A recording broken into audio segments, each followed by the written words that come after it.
This is a Carlitos Way podcast, talking about this, that, and the other, and everything in between, and something more.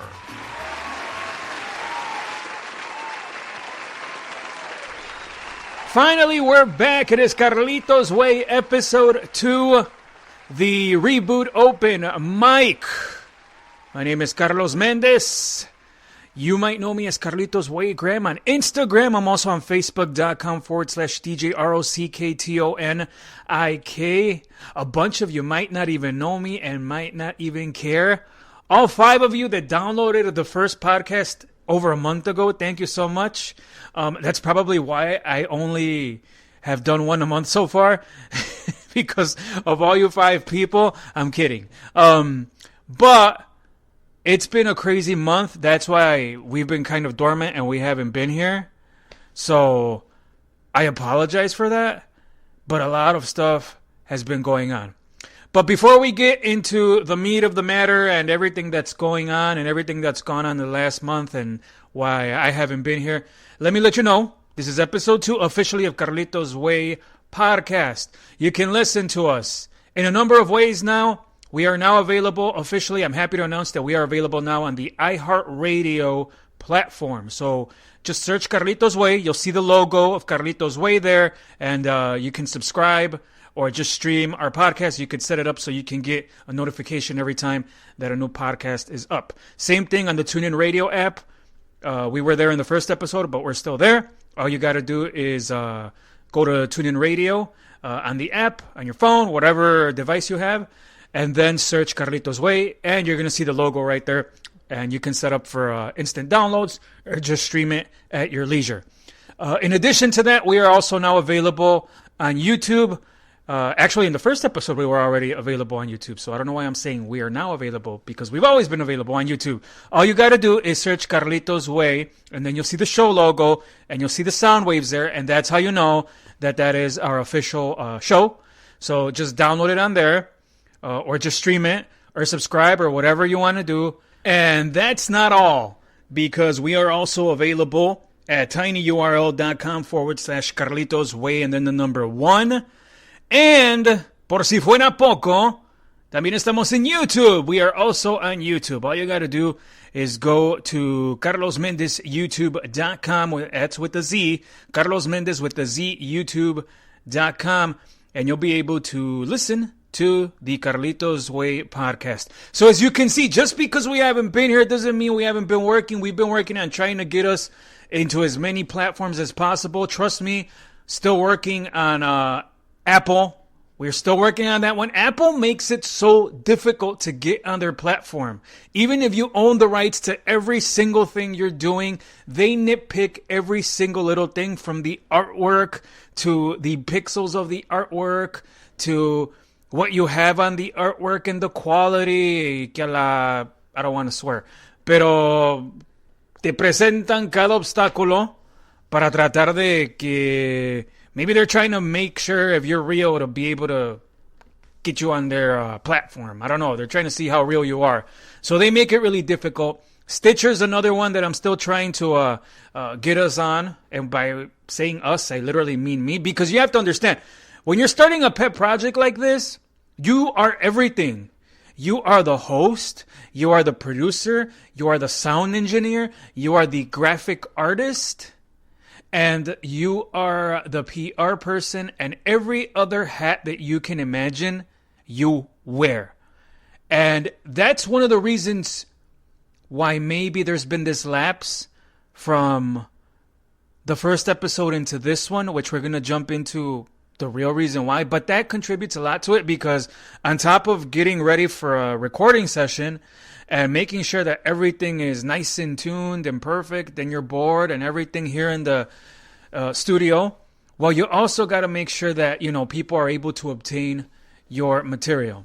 So that's that. So now you know how to be able to get a hold of us. Oh, yeah, we got to give out the phone number. We have a phone number. That's what's so cool about this podcast. We have a phone number that you can call us in at and give your opinion on anything that we're talking about, or if you just want to vent or anything, leave all of your stuff on there, your info, your message, etc., and we'll be able to get those the audio from those calls on our podcast.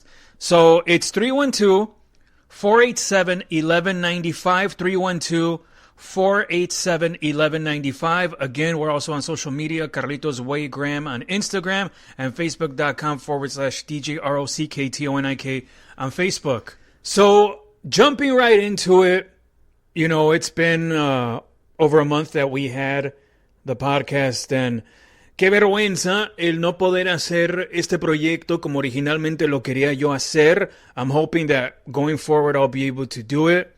So we start the podcast, right? And we're about to, get into the second episode, and we have all of these guests lined up that I don't even want to mention because it spoils everything and it just gets me upset. And I had a pretty drastic life change that required a lot of my concentration, that required a lot of heavy thought from me. And I basically could not put my heart and every sense of my being into the podcast because I had so much on my mind and so much on my shoulders that I had to carry for a long period of September. Can you hear the train in the background? I don't know if you remember from the first episode. Sometimes you could hear the train because the train tracks are right by my house and my studio here. That's one of the things you might remember from episode 1. If you don't know what I'm talking about, go back and listen to episode 1. But continuing on with our topic, I had a drastic life change, and now as we're getting into mid-October, which is when we're recording around October 25th, 2019, and as we get into the end of the month, things are still taking some getting used to, but I think that now I was ready to come, into the studio and record episode 2, because this is truly a project that I was so excited about, and I literally ended another project that I was very proud of. If you've kind of followed my career, so to speak, and I don't expect many of you to be able to say that you have, but, I've been able to kind of, waddle my way into a media career here in the Metro Chicago area. But I've always, had these side projects, and I had this Tejano podcast, and again, I have some of that in episode 1. And I, voluntarily canceled that. I recorded the last episode towards the end of June and the beginning of July. Then I took some time off. And then I started this project in early September that I had just wanted to start forever. And, as soon as I started it, I had to put a pause on it. So basically what happened is that I had a drastic life change that I can't tell you the exact thing. What I can tell you is that if you look hard enough at my social media, you can probably guess what it is. The reason I don't want to tell you is because there's still a lot of things that are pending. And out of respect for all parties involved, I'd rather not literally sit here and tell you what it was, but I can tell you it has changed my sleeping patterns. It has taken a lot of getting used to. It has changed a little bit of my lifestyle. And right down to when I go to the gym, to when I eat, to just a pretty big change. And the good news is that sometimes when you hear somebody say, that they had a life change, sometimes it's, unfortunately a death in the family. Sometimes it's something bad, but this wasn't anything bad. So I'm very fortunate that this was kind of a voluntary life change that I'm hoping pays off in the long run. And this whole thing, because of all the previous adjustments that I just mentioned, had me in a situation where, like, I went through so many emotions, from about September 19th to really about maybe the beginning of last week. And I still have moments of a lot of emotions and second guessing myself. But now I think I'm getting in a better place. If I wasn't in a better place, I know I wouldn't be here in the studio with you having this conversation. So, full disclosure, that's what's taken up a lot of my energy. And I couldn't give you the best of me. And if you're sitting there guessing, like, if you know what my big changes in life was, and you're guessing that it was the new washer dryer that we got, No, that's not it. Although that's one of them. That's one of the big life changes. It's crazy how that kind of throws you off. I swear.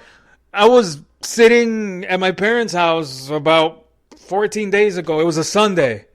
And, I get up and I'm like, I'm going to go see how my parents are doing. My parents are older. So, like the good son, the good kid, you go and you try to check on your parents and you talk to them on the phone every day. But, I don't see them every day. But I try to talk to them every day, phone calls, messages, whatever. And on weekends, Saturday and or Sunday, it's usually not both days. I'm not going to be a hypocrite either. I try to go over there and just check on them. How's everything, doing? And just spending time with them. We take the McDonald's breakfast and comemos juntos allí y conversamos, unas cuantas horas.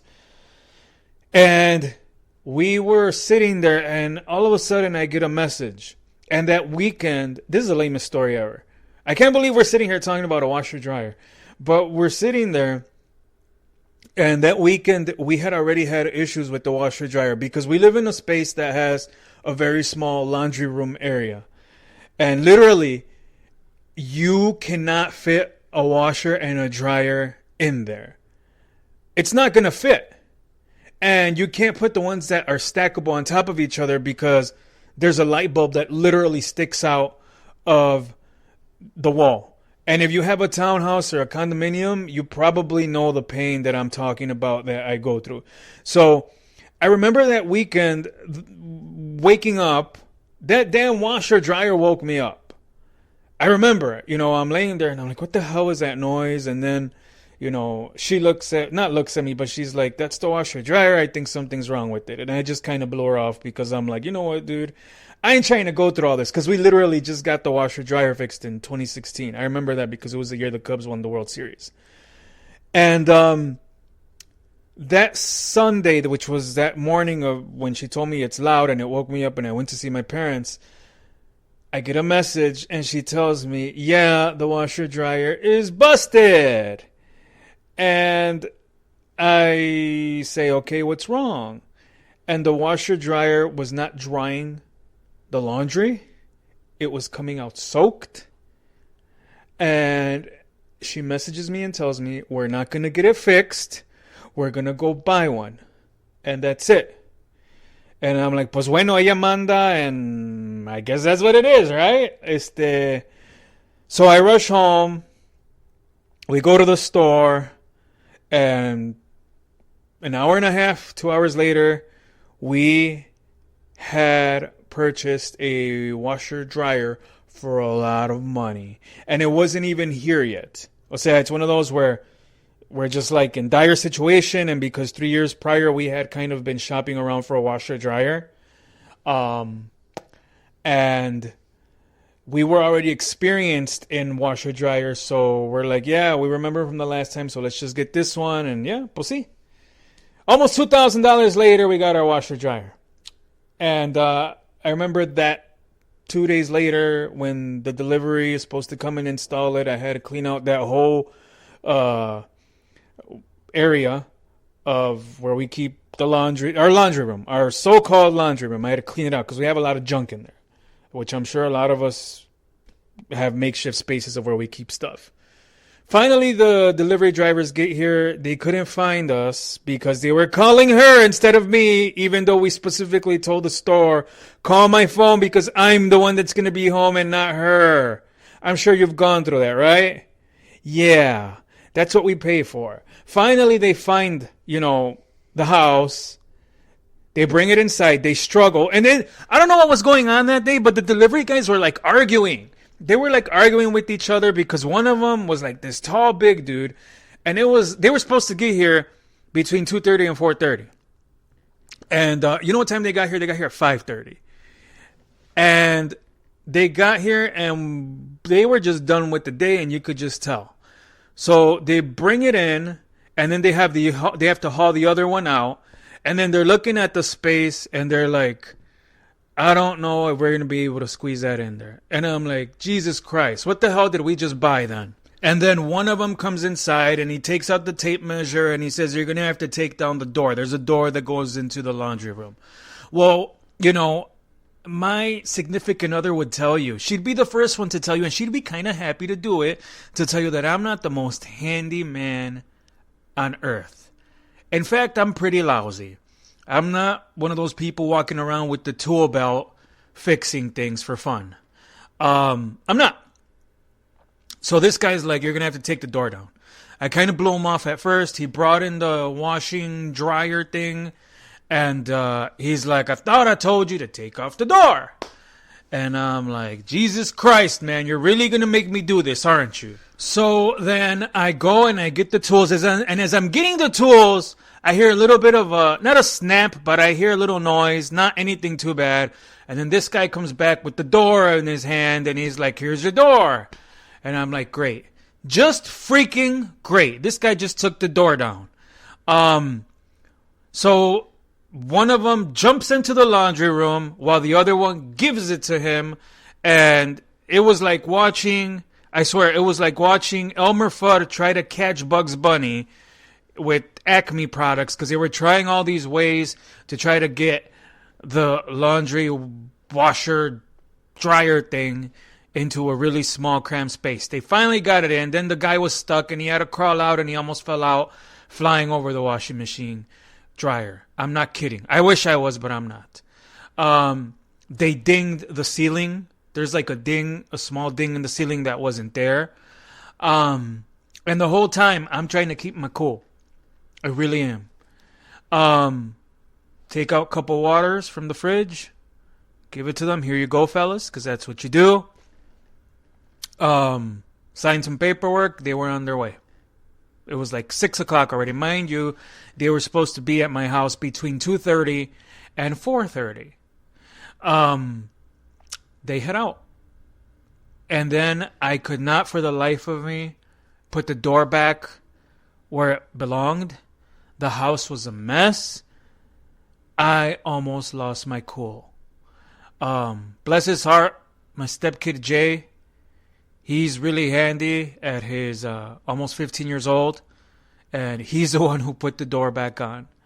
And the only thing I lost was patience. And then my boo had to stand my bad mood for the rest of that evening. So that was a big life change for me. But this other big life change, I'm coming back here, all right? I'm going in a circle, but there's a point to this. There's a calculation. I know that doesn't make sense grammatically, but there's a point to all this. And all this, I'm trying to get adjusted to a new schedule, because now I'm usually in bed by 8 o'clock, 8 p.m. Okay? Do you know how fun it is to go to bed at 8 p.m.? It's not. It's not fun. That's how early I get up. I'm not even going to tell you how early I get up every day, because it is grotesque. I'll tell you, I used to get up before at 4:50 a.m. and that sounds like heaven now. I think at this point you know what my life change is. But again, this is all voluntary. This is something I did for myself and my family that I felt I had to do at this point in my life. And yes, I do have moments where I'm like, what am I doing? Why am I doing this? Why did I do this? Even though I know deep down in my heart there's no way of going back. But I think that when we make these life decisions, we can't. One of the things I've learned is we can't. We have to be decisive in the decisions that we make. And I believe in thinking things through. So like the whole time in the month of September, right after I recorded the first podcast, I had this opportunity presented to me that took a lot of thought from me. And I thought about the pros and cons. So it's like when you have these kinds of decisions you have to make, at least this is what I do. This is what I'm trying to tell you. And whenever you face this kind of thing in your life, this is you rolling off my advice. You get your pros and you got your cons. And you got to ask yourself, what means the most to you? Is a thing that means the most to you peace of mind? Is a thing that means the most to you the peace of your wallet? Is the thing that means the most to you A or B? And then you look at both sides and you try to see which one has more positives and which one has more negatives. Obviously, you're going to go with the one with more positives. And sometimes, even after you make these decisions, I think sometimes you still second guess yourself. Because I don't know about you, but I'm the type of person that I don't always do well with change. Change freaks me out. Yet, I tend not to step away too much from change because I feel like change is almost like going to the dentist or going to get your immunizations. It's something that you're not going to enjoy short term. The day you go to the dentist to get a procedure done, a root canal, whatever, or the day you go to get your immunizations or whatever shot you need at the doctor, or even a procedure. If you have to get, I don't know, I'm just trying to think of an endoscopy. If you don't know what that is, Google it, look it up. But the day that you go to get the procedure is usually the most unpleasant. 6 months, 8 months, 12 months down the line, you tell yourself that was probably the best decision you could have made. But I'll tell you, those first, moments of when you're getting the procedure done are not pleasant. So right now, and in the last month, so to speak, I kind of been the person who is literally getting the root canal done, who's literally getting, not literally, but it feels like the person who's getting the root canal done, the person who's getting the endoscopy done, the person who's getting the immunizations done. But I'm hoping that in the long term, the decision I made that led to a drastic lifestyle change is going to pay off. I'm hoping that months from now, a year from now, I'll be able to talk to you a little bit more about what that life decision is. I won't mention it too much in future podcasts because I want to let time pass, and maybe 6 or 8 months down the road, I'll be able to tell you the whole story from point A to point Z. One piece of advice that I will give to people is whenever you have an opportunity that presents itself to you is really, like I said, write everything down, debate everything. You can get opinions from people, but ultimately you're the one who's making a decision, and really be selfish and do what's best for you. The other thing too that I can tell you is that usually when you make these kind of decisions, especially in the beginning, you're going to have freak out moments. It could be a breakup. It could be that relationship you never thought that you were going to be able to live without, and you finally make the decision to leave that relationship. And the first few days, the first few weeks, you're going to have that urge to call that person and go back. Even if that person did you wrong, or even if that was not the happiest relationship on earth.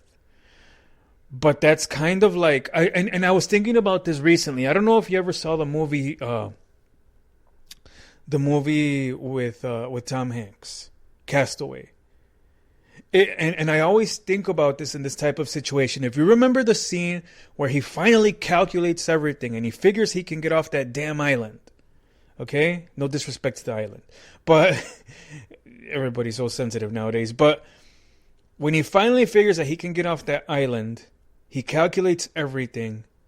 And if you remember, he calculates everything down where if he can just get over the huge waves when he gets out to sea, and he can make it to the calm waters, then he knows that he has a fighting chance. And then if you look at the cinematography in there, the way it's painted, if you haven't watched Castaway, by the way, go and watch it. I mean, it's amazing. And you'll see towards the end of the movie when he's trying to leave the island what he goes through. And if you haven't seen it, I probably already halfway ruined the movie for you. He finally gets past those waves.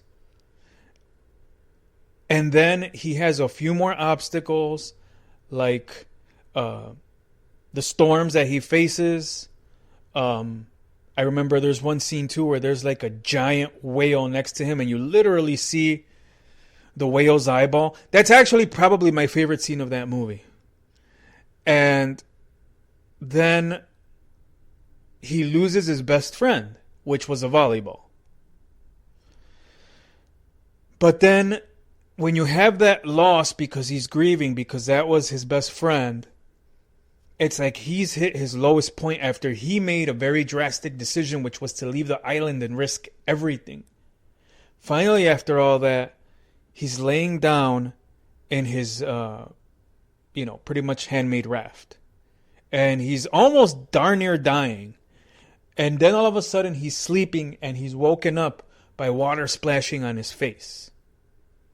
And that water is coming to him from a giant cargo ship that's passing by him. And he reaches out. And next thing you know, he gets rescued. And again, if you've seen this, if you've never seen Castaway, I'm sorry. Go watch it. I kind of messed it up for you, but now you probably want to go watch it more. But where I'm going is sometimes these life decisions that we make, even if at the beginning they're full of excitement and they're full of wonder and feelings of highs, there might be a point where you feel moments of second guessing yourself and terrifying lows. And that feeling might take a while. And it might not be another 6, 8, 12, 15, 18 months till you realize that the decision you made was the right one. And these are all the emotions that I've been going through the last month. And again, I'm coming back full circle. This is why I couldn't be with you the last month. I couldn't in good conscience put together a podcast, with everything that I have in me and the passion I have for doing, audio and storytelling. I couldn't do it feeling the way that I had been feeling. And I think right now I passed the rough waves in the sea. And right now I'm at the point where I'm waiting things out on that raft, just like in the movie Castaway. But things are calm, and I felt good enough to come today and to talk to you and to share a little bit about my experience, about drastic life changes and why I haven't been here, but also about how you can use some of this info in case you're ever, faced with a drastic life decision that you have to make, whether, whatever it may be. Because the thing is that life is really hard. Life is very difficult. But at the same time, life can be so simple because the decisions that you need to make sometimes are made for you if you really think things through. And I think sometimes we try to convince ourselves about the decision that we want to make, but sometimes we don't see the decision we have to make. So always try to think in that sense. Sometimes you have to take the decision and make the decision that you have to make, because the one you want to make is not going to be the one that's going to give you results in the long term. I'll give you an example too.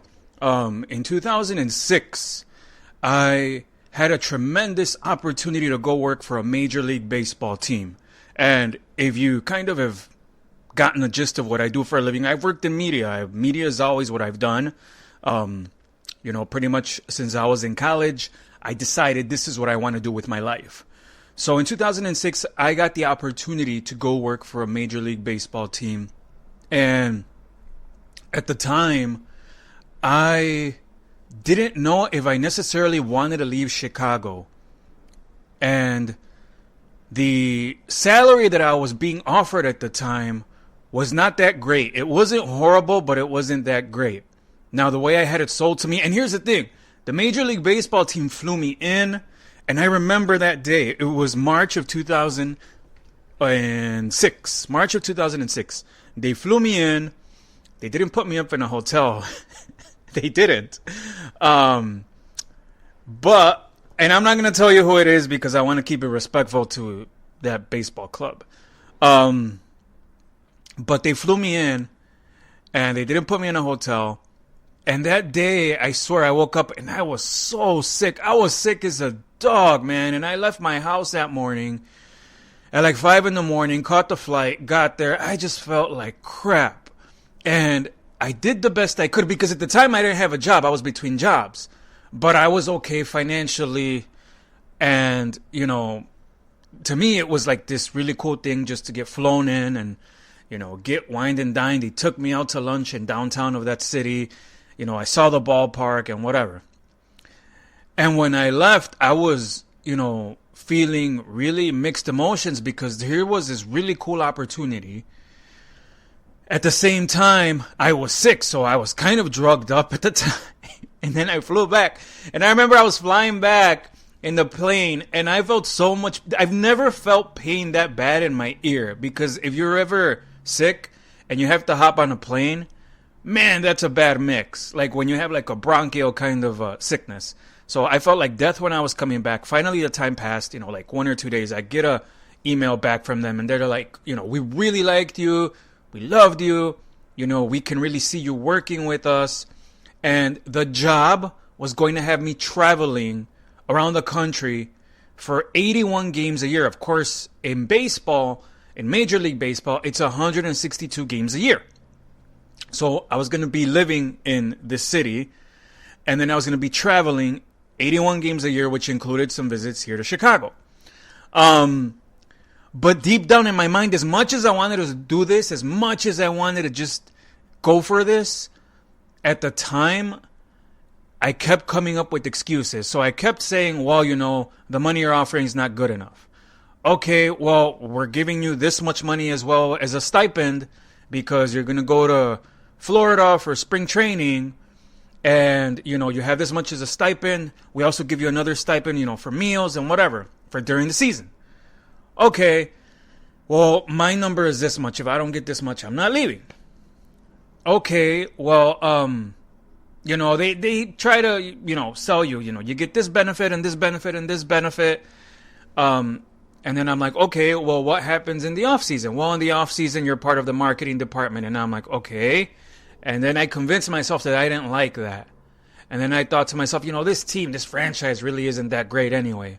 So I kept coming up with all of these scenarios in my mind to try to tell myself that I shouldn't be going out there. Because at the time, I was actually in a relationship with somebody, a bad one at that I think deep down I knew wasn't going to work out long term.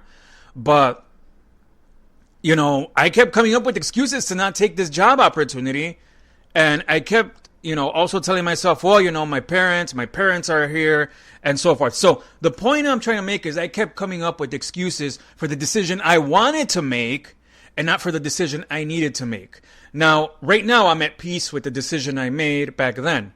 Now, I don't know if you know, but Major League Baseball has a really good pension plan. And once you're vested in, you know, you're kind of set. And, you know, maybe I am speaking a little bit with regret because that was a really good pension plan. And I think if I would have taken that job, I probably would have still been working for that Major League Baseball team.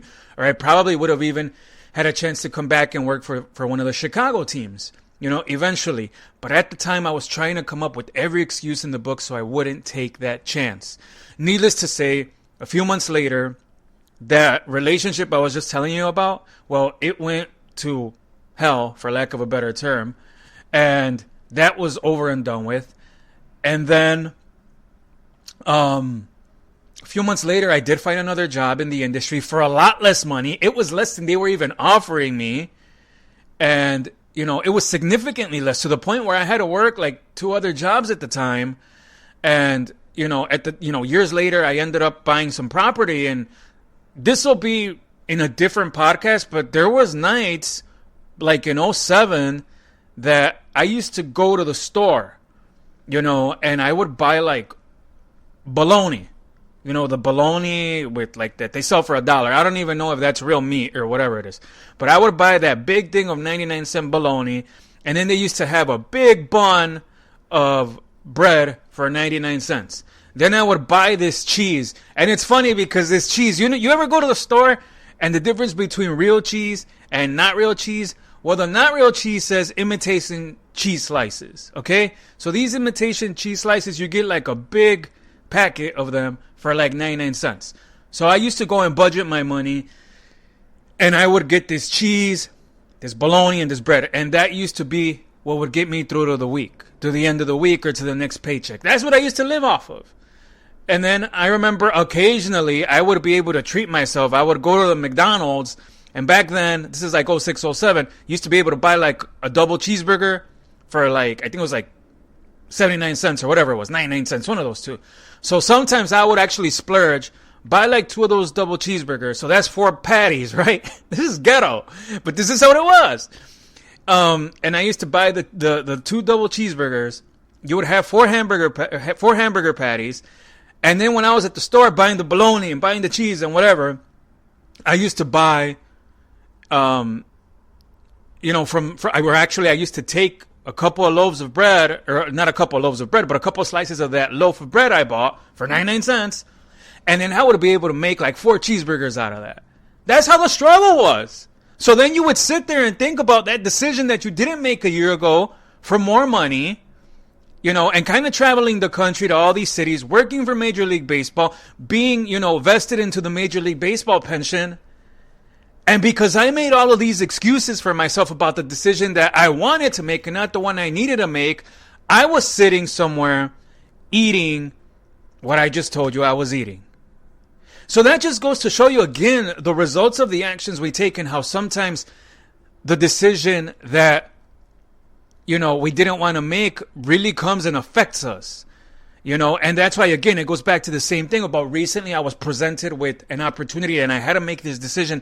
And I actually thought about back then, 06, because there was a decision I wanted to make, but then there was also a decision I needed to make. And I made the decision I needed to make in spite of any struggles that I may be going through or may have gone through the last few weeks with different adjustments I've had to make in my life. And it hasn't been easy, and it's only been like a month. But I've made these because deep down, I really feel in my heart with the faith of God and so forth that was a decision I needed to make. Because I didn't want to be in a situation where a year from now, it was going to be similar to back in 06, 07. Because it's kind of like you look at one road and you're like, well, I know what's going to be there a year from now. But if I take this road, I'm betting on myself because I know the talent that I have and what I bring to the table, can put me in a better situation long term. And we can put this in relationships. We can put this when we start a new diet.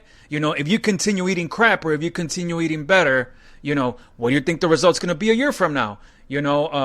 Those cravings and so forth, they're eventually going to go away. But if you can just get over that hump, going back to that thing about Castaway and the big waves, if you can just get over those initial bad waves, most of the time, the result is going to be good. So listen, we're almost going to wrap up. This has been awesome. Episode 2 has been, just great being able to sit here and kind of reboot this thing and tell you a little bit about why there's been such a lag between episode 1 and episode 2. But I don't want to obviously give all my material away, but I do want to put myself, one of the goals of this second episode was not only to come clean about everything that happened, but also to, be able to share my experience so you can use it in everyday life, So here's the deal. Again, let me know if you have any questions about episode 2, or if there's anything that you want to, ask me about, or if there's anything, advice that I can give you or vice versa. Hit me up. I'm on Instagram, Carlitos Way Graham with the W. I'm on Facebook.com/DJROCKTONIK. One of the things I also want to implement into these podcasts is kind of talk about everyday things that are kind of neither here nor there. So we're just going to call those, the Carlitos Way Rapid Fire. And we'll just kind of go from there. We're also going to have the Carlitos Way shout outs. So we're going to first get to the Carlitos Way shout outs. So the way it's going to work when we do the Carlitos Way shout outs is if you've contacted me in regards to the podcast, or you've liked anything regarding the podcast or whatever, I'm just going to give you a shout out and we'll go from there, either on Instagram or on Facebook. Okay, so let's start with that one and then we'll get to the rapid fire. All right, so Lorena, which is Lonena on Instagram, sent me a message. She asked me, do you play any freestyle music on your channel? Here's the thing about her is that I know she used to listen to me when I used to do a radio show in Chicago on a radio station called 90.5 FM WRTE Radio Arte Chicago. I did that radio show up until 2011. I did it for about 2.5, 3 years. It played freestyle music, stuff like George Lamont, stuff like Lil Susie, stuff like Judy Torres and Cynthia, Lizette Melendez, the whole nine. And I used to have a segment there called Reflections by Rocktonic, but mostly, the music was awesome. We used to have it on Friday nights from 7:30 to 9 p.m. And there's actually a good handful of people that are on Instagram and on Facebook that follow me until this day that I met through that radio show, which is awesome. So, I'm going to answer her question. Do you play any freestyle music on your channel? Well, this is a podcast, so it's not necessarily a music channel like the way you would have it, like maybe on XM satellite radio. So my answer to you is I don't play freestyle music here because if I play, pretty much, or make it a music show, it's going to get pulled because of copyrights, and a lot of people sometimes don't, understand that the music that's out there, regardless of whatever genre it is owned by the respective writer of that song. So I don't have rights over that. I do have rights over the content I'm creating right now. That's my right because it's something I created.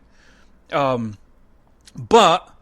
the music itself, it's very difficult for me to sit here and to play it. And here's the other thing too. I'm being very honest. That show was a lot of fun. That show was awesome. But, that show to me is something that I'll always cherish and be grateful for. But, I don't foresee any circumstances where I'm going to bring anything like that back. I know she's kind of asked me about that before.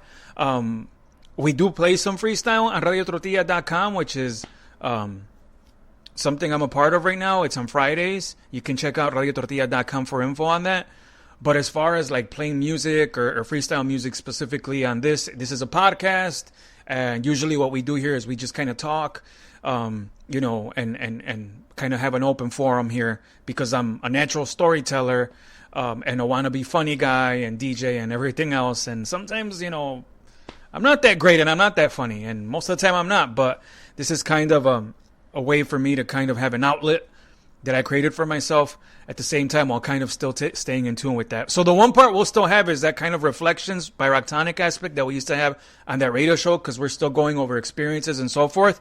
And if you ever want to, actually talk about freestyle, maybe we'll do a freestyle show one day and have some of the artists because I'm still, connected to some of them. So that's my response to her. Rachel, which is Rach_327, she hit me up.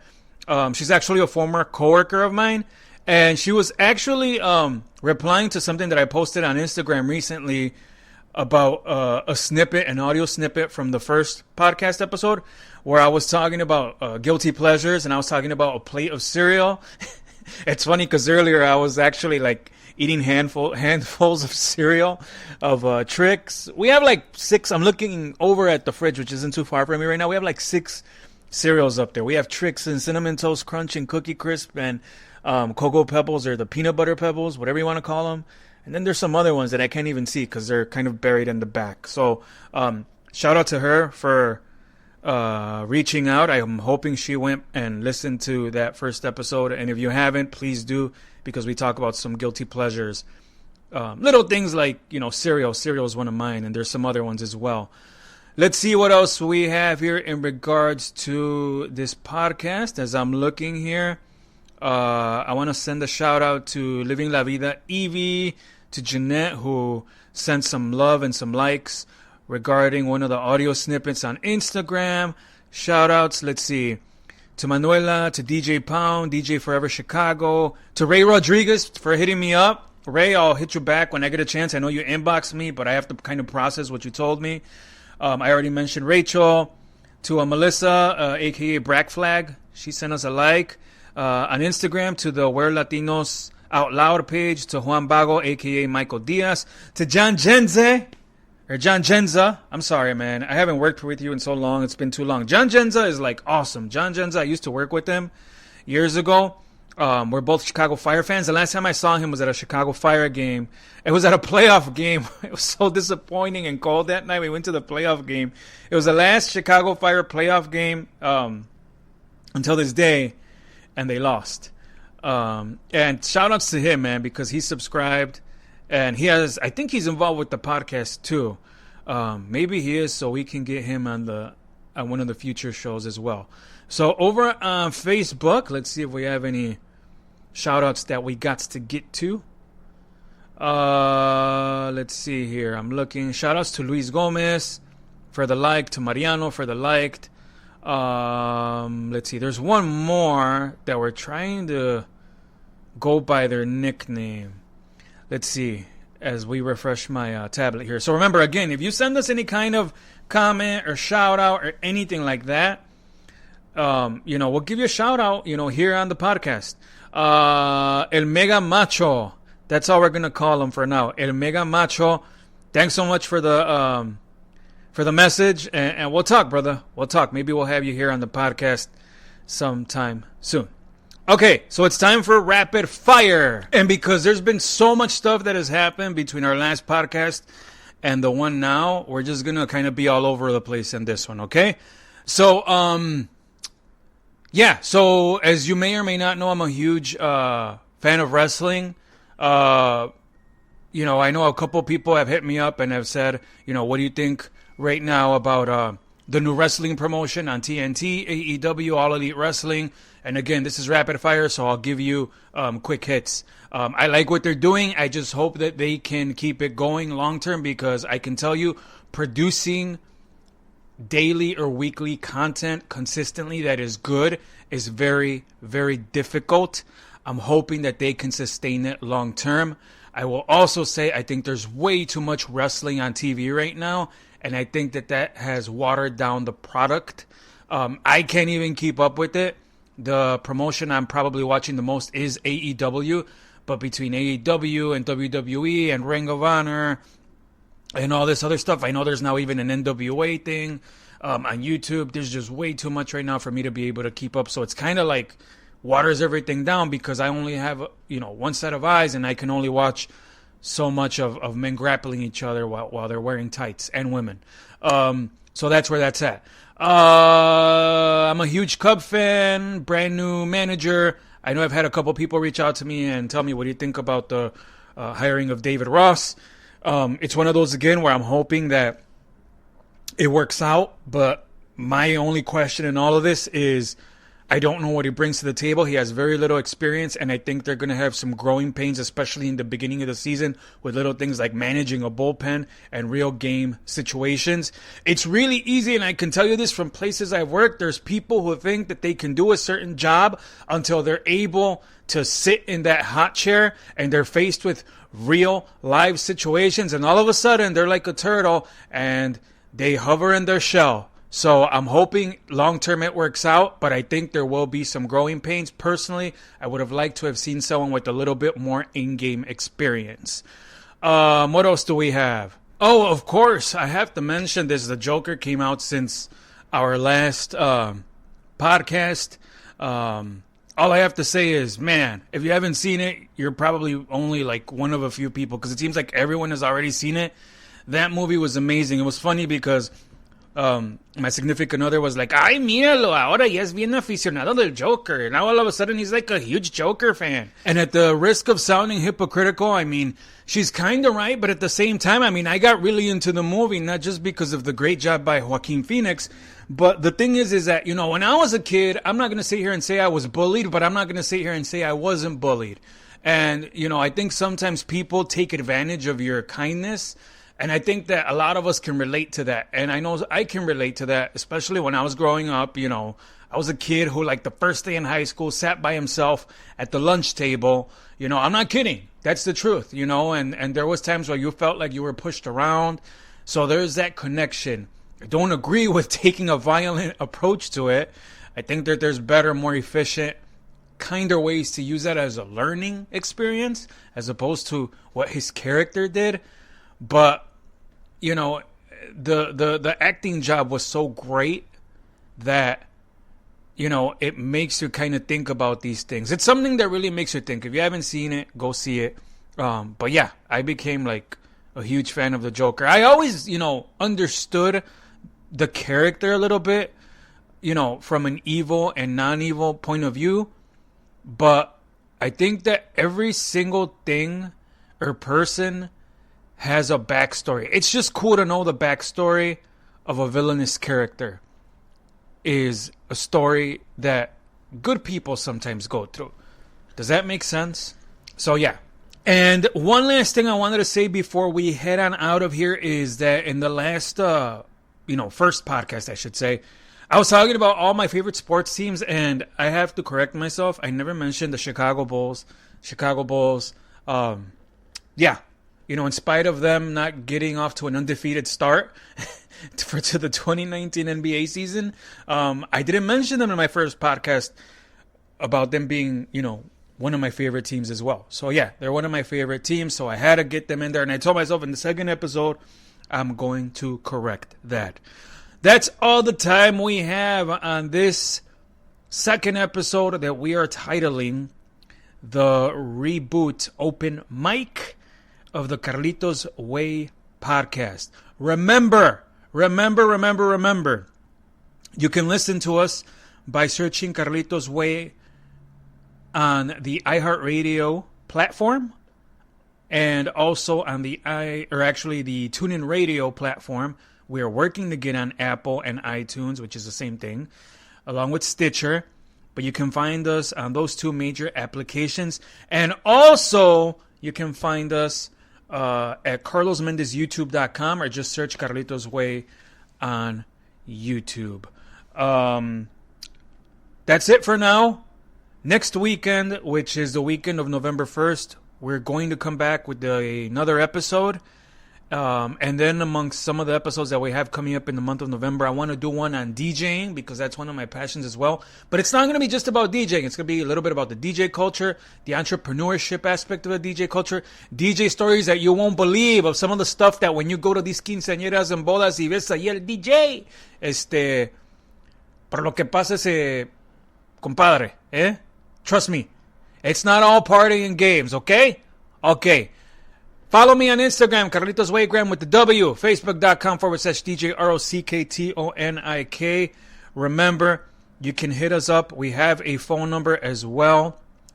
Let me see if I can find it. I'm trying to refresh my phone here.